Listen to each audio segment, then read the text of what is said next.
Shalom. First and foremost, call halal yamla, Yahweh, Ba'ashem Yahweh Shai, Ba'ashem HaRachak Wadash.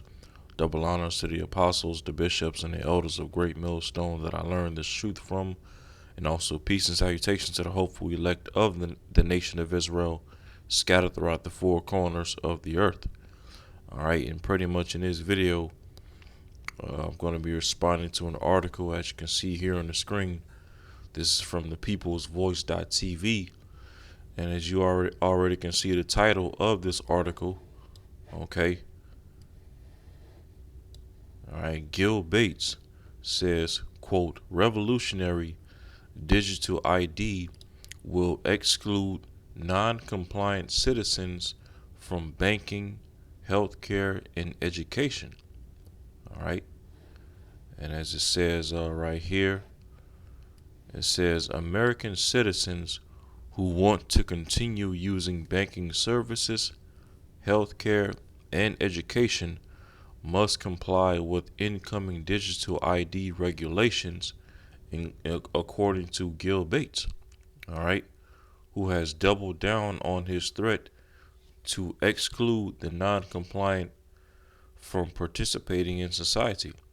All right, and you got to ask yourself, okay, this guy, Gil Bates, all right, as we know, he was the other he was formerly the owner and founder of Microsoft, right? Which even when you deal with that term Microsoft, all right, micro means small, and then soft, which alludes to software, right? Micro software, small software, which shows you that this guy Gil Bates, for years has always tapped into the ultimate plan and agenda of the elites of Esau Edom, which is what? To stick a small piece of software, all right, a micro software, i.e., a micro chip, inside of all humanity. All right, and and if you've been keeping up with this guy Gil Bates over the years, he's done TED talks and interviews, hinting towards depopping, all right, or pretty much unaliving the mass majority of the population throughout the earth, right? He's juiced in with the whole carbon agenda, okay, and the whole climate thing, all right, and even going back to 2020. Back in 2020 when the C-19 hit, this guy right here that you see here on the screen, the Gil Bates, all right, the gates of hell himself. He was one of the main faces that was at the forefront, all right, on TV, on the mainstream news, telling people what they should put inside of their bodies. All right, and mind you, this guy, he has no, little to no expertise when it comes to, you know, uh, medical field and what people should put inside their bodies, for health and things like that. All right, but yet, he was one of the main faces that was at the forefront of telling people what they should put inside their bodies. Okay, to for health and wellness and things like that. Okay, and then now, as we see, guys like Gil Bates are going to be given the authority, okay, to exclude, all right, non-compliant citizens, all right, who's going to refuse to receive a digital ID in order to have access to their banking service, their healthcare, education, voting, all right. And what does this show right here?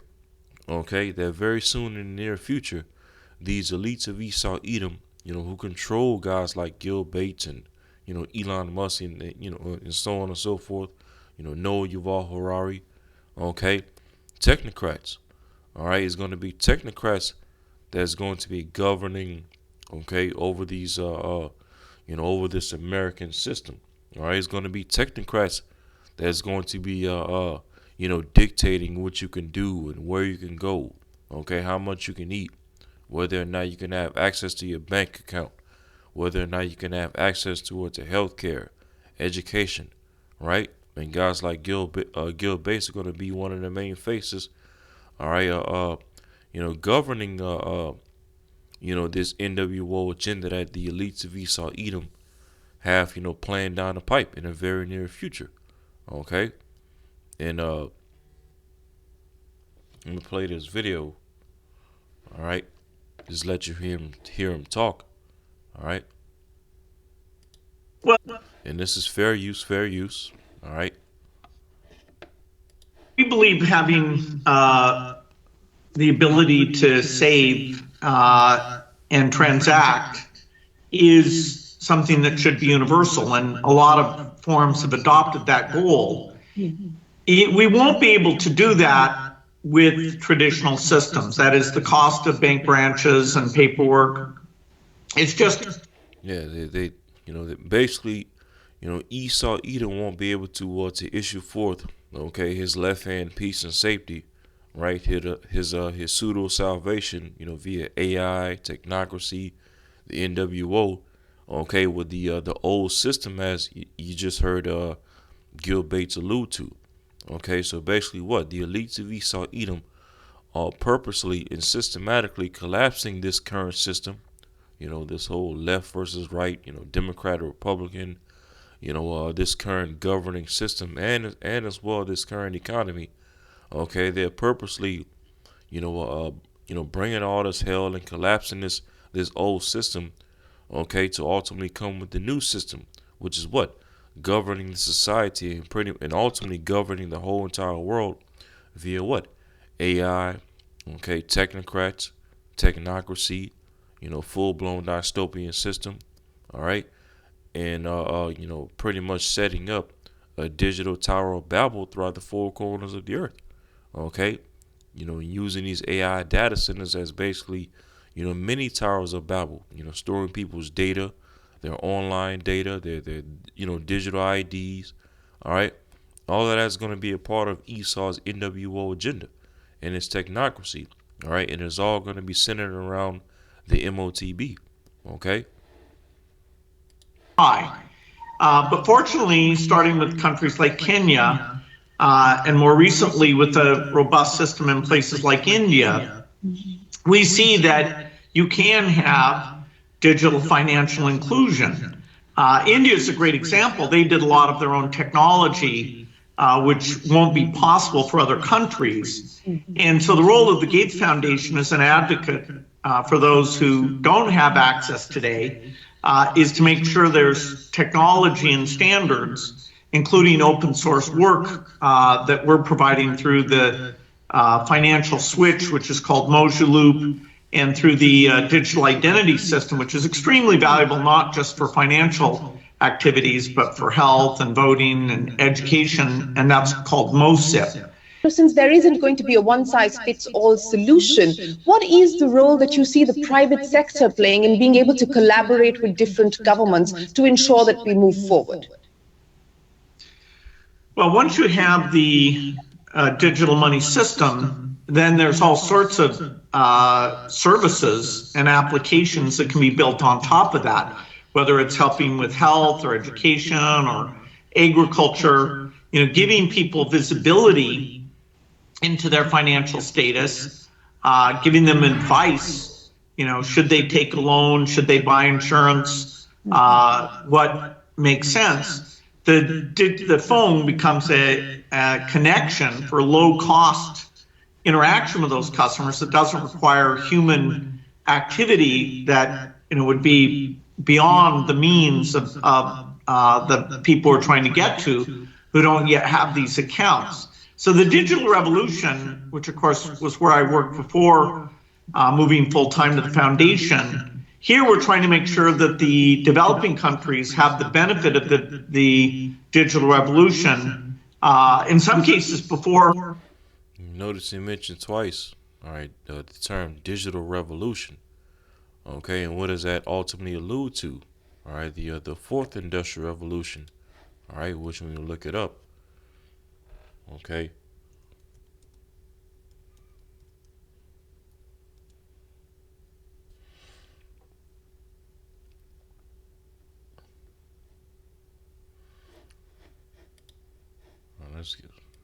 Let's just get an overview of it.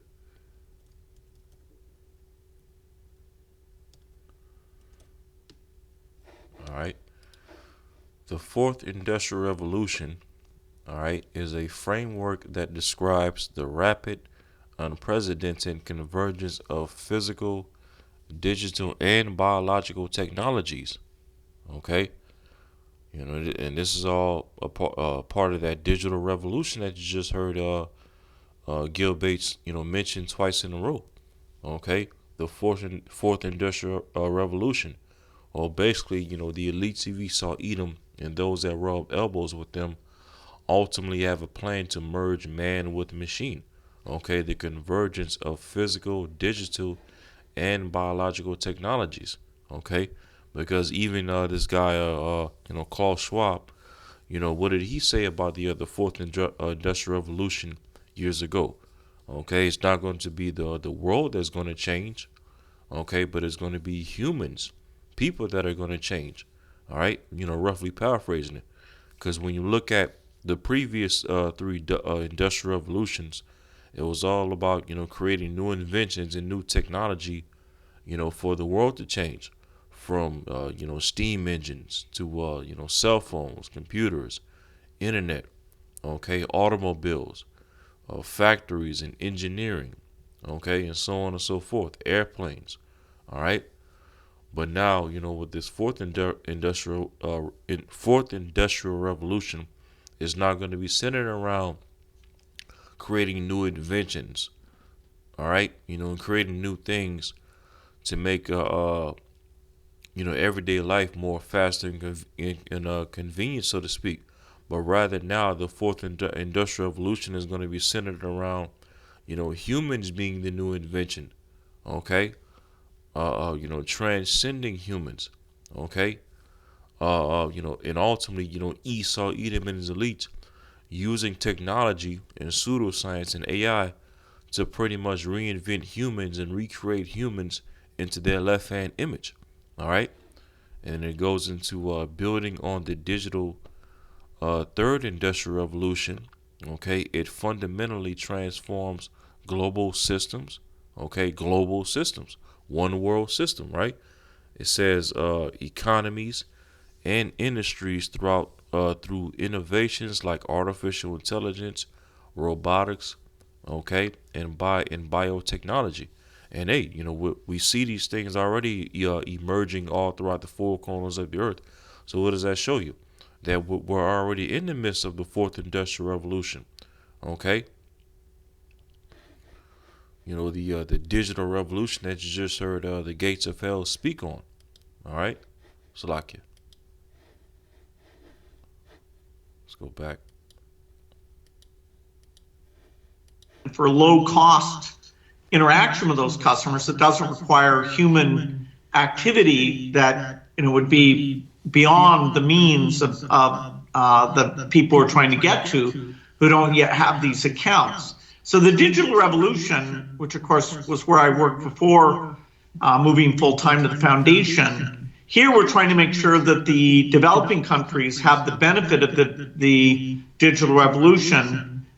In some cases, before it gets to even some of the rich countries who have legacy systems that people are so used to, that the speed that they'll transition out of them, won't be as fast as, say, China or India that didn't have that history. And so it's really learning what worked in China and India, and now making it easy for even smaller countries to do this, working with a lot of partners, including the World Bank, African Development Bank, many of them. So private sector will help these central banks create these systems, but moreover, the phone companies, the banks, and the entrepreneurs will build applications that use these financial capabilities. All right. So you just heard it. So this is in my mind you, ultimately at the end of the day, as we the hopeful elect, we view everything going on throughout the earth, and we view the moves that these heathen led by Esau, Edom, are making, okay, through the lens of the scriptures via prophecy. Okay, this is nothing, okay, short of what our forefather John the Revelator saw in the book of Revelation. Okay, as you see again from the title of the article, Gil Bates says revolutionary digital ID will exclude non-compliant citizens from banking, healthcare, and education. All right, and that's court. Of course, we got to get Revelation 13. All right, Revelation 13, and I'm gonna start at 14. It says, "And deceiveth them that dwell on the earth." Okay, this is speaking about America, Babylon the Great. Okay, and deceiveth them that dwell on the earth by the means of those miracles. All right, Esau pseudoscience as technology. Okay, now he has AI. All right, you watch certain videos or certain things on TV or social media and whatnot, and nowadays you can't tell if it's actually something real or if it's AI. Okay, but these are just left hand miracles being done by Esau Edom to do the working and the bidding of Satan on the earth. All right, it says, "And deceiving them that dwell on the earth by the means of those miracles, which he had power to do in the sight of the beasts," okay, NATO and the EU, "saying to them that dwell on the earth that they should make an image to the beast." Okay, now what is the beast that is speaking of right here? Okay, an image to the beast. This is speaking of ancient Rome. Okay, the ancient Western Roman Empire, as it says, which had this the womb by a sword and did live. Okay, in America, Babylon the Great is the revival of ancient Rome. Okay, the restoration of ancient Rome. You see, now it's at a point where Esau Edom, okay, as he's in his latter days of rulership, and he knows that he only has but a short time left. Now Esau's to the point to where he wants to make Rome digital, okay, global. All right, via what? The NWO, pseudoscience, technology, all right, AI, okay, and as it's going to continue to say, verse 15, "And he had power to give life unto the image of the beast," okay, that the image of the beast should both speak, all right, and how is the image of ancient Rome, the ancient Western Roman Empire, speaking through America along with NATO and the EU, but primarily through America. Okay, you look around America, you see the architecture is modeled after ancient Rome as well as ancient Greece. Okay, you have stadiums and coliseums around America, which goes back to ancient Rome. All right, the Senate, okay, the Capitol building, the Constitution. All right, all those things go back to ancient Rome. All right, the a two-party political system that goes back to ancient Rome. Okay, uh, fast food. All right, the use of the eagle. You know, America, exalting itself as the eagle. Okay, is modeled after ancient Rome and ancient Greece. Okay, and mind you as well, what's the number one thing that ancient Greece, ancient Rome, and America, NATO, and EU all have in common at the end of the day? They're all ruled by the same biblical nation of people, Esau, Edom. Okay, and there's many more parallels here in America that that pretty much go back to ancient Rome. In school you learn about Roman numerals. Okay, uh, certain terms, certain legal terms within Esau's law system goes back to ancient Rome. Latin. You see that? Many more examples. All these examples that I just gave and more. Okay, all speak to how the image of the beast, the image of ancient Rome, is speaking through modern day America.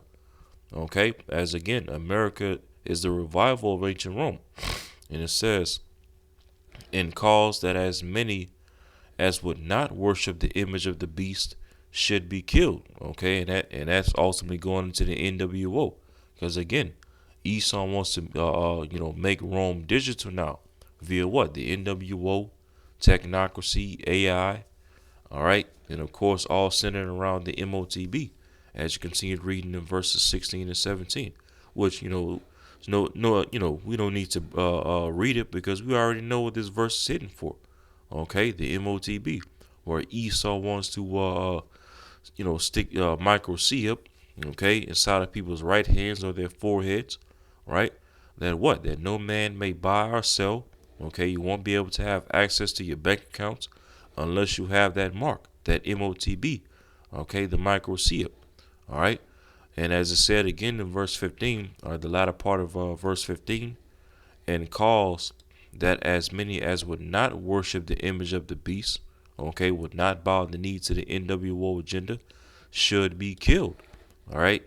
And as the men of the Lord have been bringing it out over these recent years, okay, when you go into this word killed in Revelation 13, verse 15,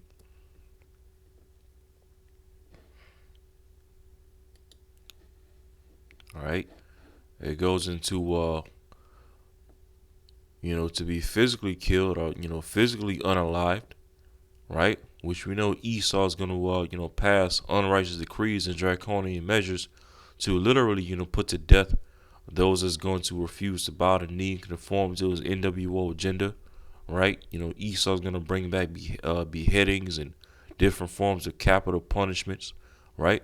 So we know Esau is going to, ultimately seek to unalive people that's not going to bow the knee to his NWO agenda, right? But this word killed also goes into, when you go to the root word right here, okay, Strong's G575, apo, and it goes into what? Of separation, okay? And it goes into right here, of any kind of separation of one thing from another, by which the union or fellowship of the two is destroyed. Okay? It goes into definition 4 of a state of separation that is of distance. Okay? So when it speaks to, again, going back to Revelation 13 and verse 15, again it says, and he had power to give life unto the image of the beast, that the image of the beast should both speak and cause that as many as would not worship the image of the beast, all right, would not bow the knee to the NWO agenda, all right, should be killed. Okay, so Esau, as is gonna go forward with this enterprise, this NWO agenda, okay, is gonna get so draconian and so dystopian to where anybody that's not gonna conform and bow the knee, all right, and accepted the digital IDs, which is ultimately all going to lead to the MOTB, the microchip. Esau is going to pass laws and legislations and unrighteous decree to either have them, physically unalived, or, not allow them to participate, okay, within the NWO agenda. Not allow them to buy and sell, okay, not allow them to access their bank accounts, access, health care, access, so-called education, be allowed to so-called vote, which, ultimately, this whole voting thing is going to be done away with anyway. All right, because in the near future, in the NWO agenda, people won't be able to choose between, left or right, Democrat versus or Republican, because that's all going to be done away with.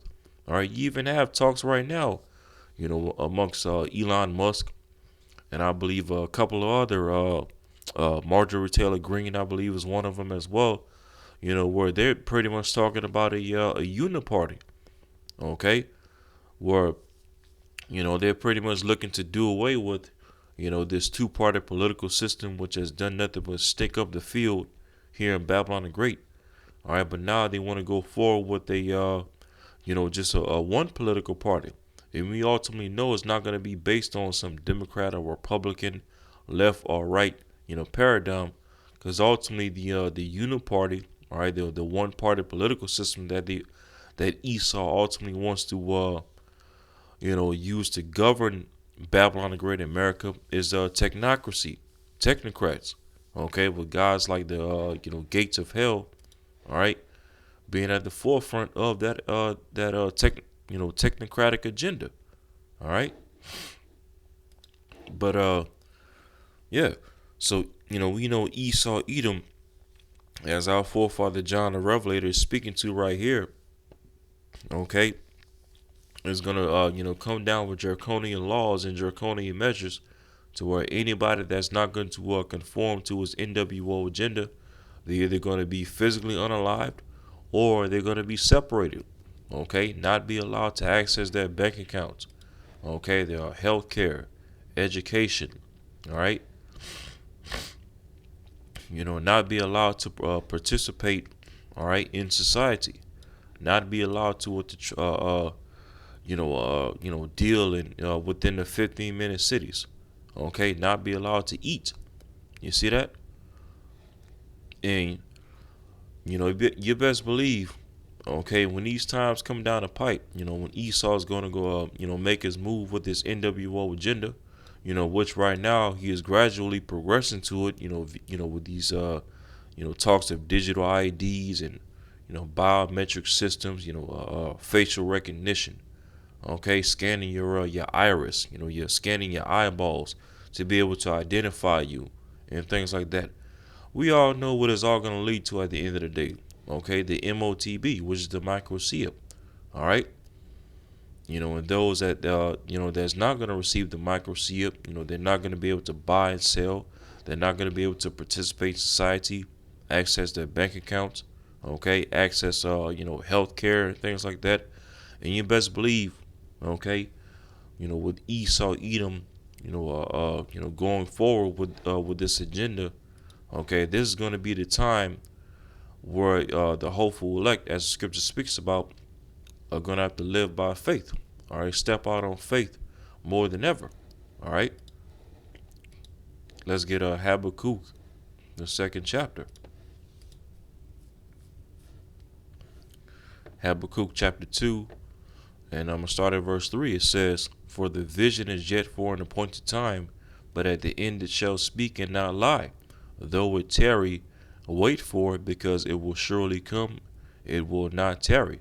All right, so our forefather Habakkuk, he saw end time prophecy. All right, as this verse 3 reads in the NLT, this vision, all right, is for a future time. It describes the end, all right, the times that we're in right now, and it will be fulfilled. Okay, because the words of Yahweh Shema Shai, when it's all said and done, are going to be found faithful and true. See that?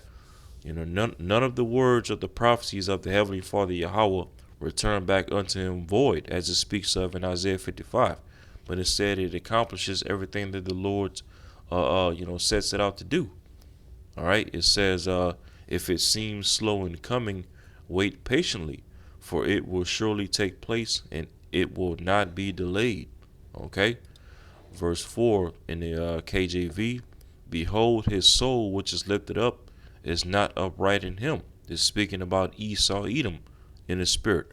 All right, Esau's soul is lifted up at an all-time high via his pride and his rebellion. Okay, but it's not upright. All right, this devil, Esau is crashing out. He's wearied in the multitude of his counsels. Right, he's being exposed and made bare at an all-time high. All right, and even as you read further down in the same chapter, there's a shameful spewing all over Esau's glory. He's being exposed. Okay, he has nowhere to run or nowhere to hide with his wickedness. Okay, and we're at a point where Esau Edom in his outer days, he's pretty much showing his horns. Okay, he's no longer hiding.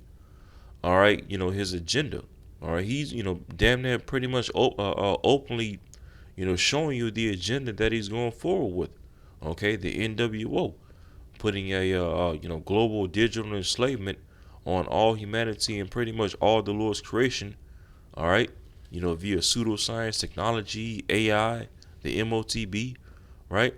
So his soul is lifted up, but it's not upright. Okay, Esau Edom, he's a complete weirdo. Okay, strange children, as it speaks of in the scriptures. Psychopath, okay, and ultimately he's a devil. All right, he has no regard for life, no regard for the Lord's creation, no regard for children, no regard for order, morals, and standards. Okay, and most certainly no regard for truth. All right, and so, as I said again, Habakkuk 2 verse 4, "Behold, his soul which is lifted up is not upright in him, but the just shall live by faith." And that's the point that we, the hopeful elect, are getting ready to come to at an all-time high, as Esau is about to crash out and come down great wrath. Okay, bring forth all kinds of crises and black swan events to justify shutting this whole society down via lockdowns and checkpoints. Okay, bring forth the famine that's spoken of all throughout prophecy. Okay, and ultimately bring forth the hour of temptation, as Yahushua spoke of it in Revelation 3. Okay, where all the world is going to be tried and faced with the MOTB, including us, the hopeful elect. You see that?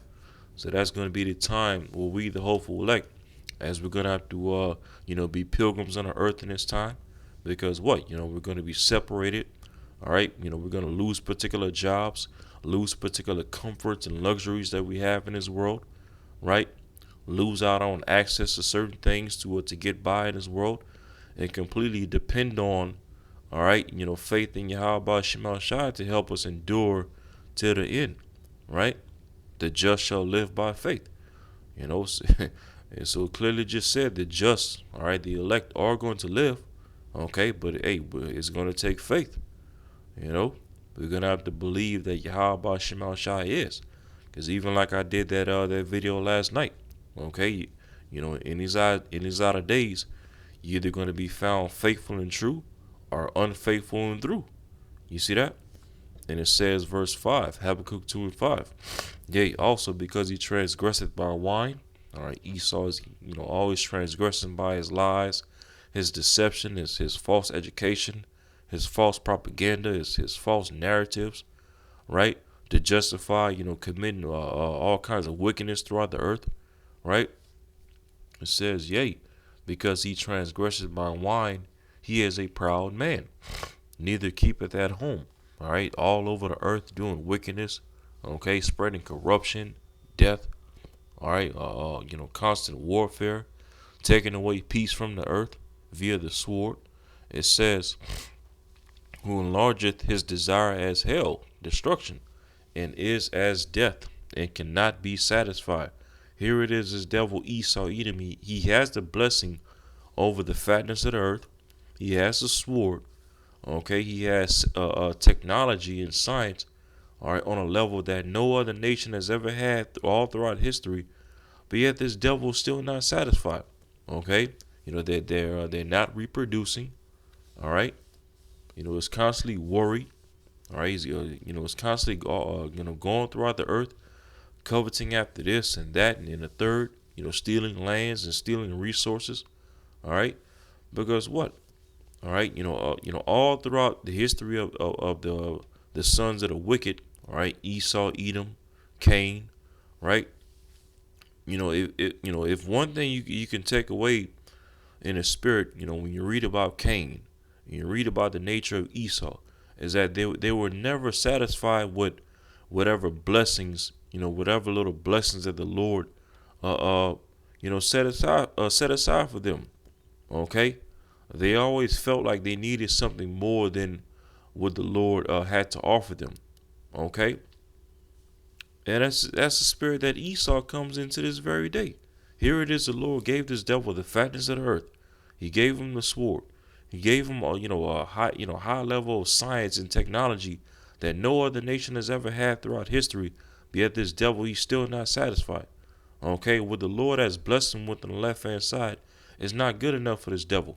Okay, and so ultimately, what's going to make Esau satisfied at the according to his wicked mindset.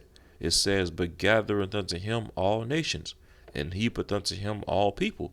And how does Esau Edom want to gather all nations and heap all people unto himself? Via the NWO agenda. Okay, creating and setting up a global digital system, basically a digital Tower of Babel, where he wants to have all humanity on this digital grid. Okay, want to know information on all humanity via what?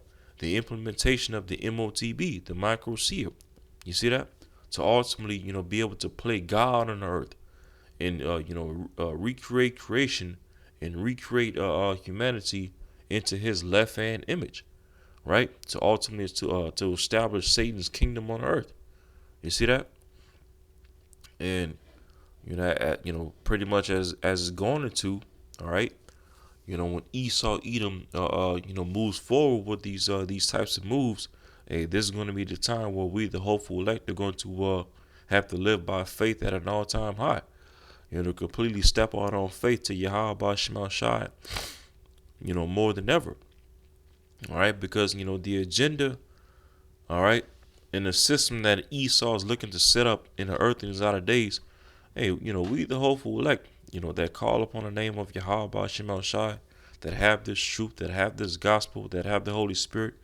This world to come that Esau is trying to create is not going to be a world for us to live in. And that's why Yahweh Shemel Shai is shortened up these days, okay, for the elect's sake. Because otherwise, what? If Esau were to be able to perfect this wicked left hand agenda, all right. If Esau were to be able to bring all of this into fruition, no flesh would be saved. Okay, especially us, the hopeful elect. Those of us that have the name of Yahweh Shemel Shai written in our forehead, that have the Holy Spirit, the Ruach Wadash. Okay, preaching this gospel, this testimony, singing a new song directly against this beast system, against Babylon the Great, against the image of this beast system, against the NWO agenda, against the MOTB. All right, the world that Esau is trying to set up is no world for us to live in. Okay, so hey, it's gonna take faith along with wisdom. All right, for us to endure through these hard times coming down the pipe.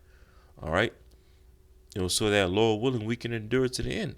And see Yahweh Shai when He returns to take down all of this madness that Esau and these heathen are raging in his outer days. All right. And as a matter of fact, let's go to the very next chapter, Habakkuk 3, in verse 17. It says, "Although the fig tree shall not blossom, neither shall fruit be in the vines, the labor of the olive shall fail, and the field shall yield no meat. The flock shall be cut off from the fold, and there shall be no herd in the stalls." And pretty much what all of this is speaking to in the spirit is famine. Okay, a shortage of food, a shortage of crops, vegetables, herbs, a shortage of meat. Okay, the sown places appearing unsown, which is going to lead to the full storehouses being found empty, as it speaks of in 2nd Ezra 6:22. Okay, this verse right here speaks to perplexity, as Yahushua spoke of in Luke 21:25. So as it's pretty much speaking to again, although all these things are getting ready to be cut off, Esau's going to be hoarding up all the food and the resources and the meat all to himself.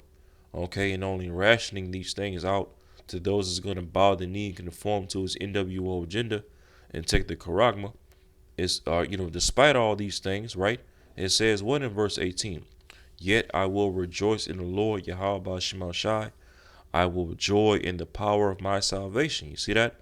So despite all these things, the food, the resources, essential goods getting ready to be cut off, right? Famine, perplexity, and all these things.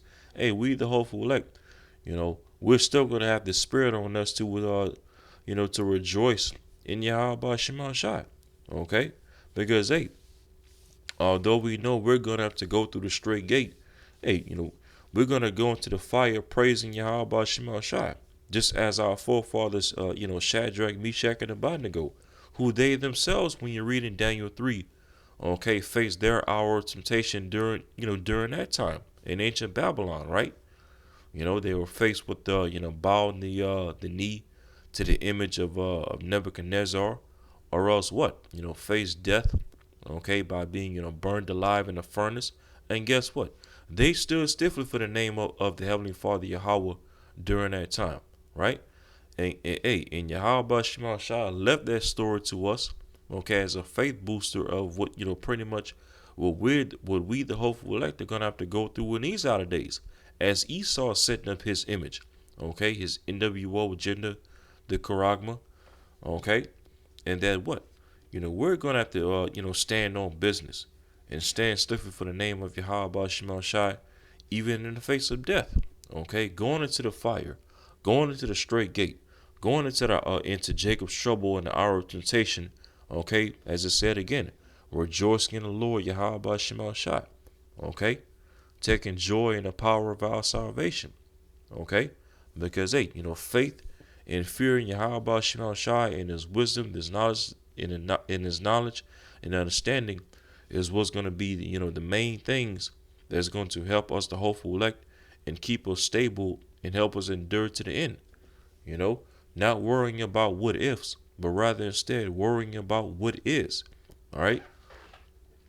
And it says in verse 19, Habakkuk 3 and 19, the Lord Yahweh Shema Shai is my strength, and he will make my feet like hinds' feet, and he will make me walk upon my high places, to the chief singer on my string instruments.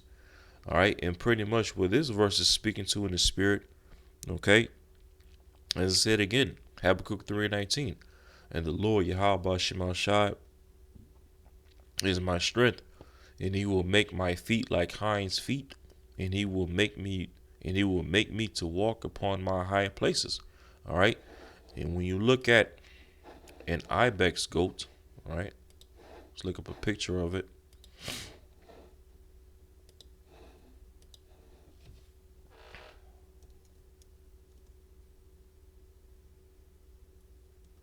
All right, ibex.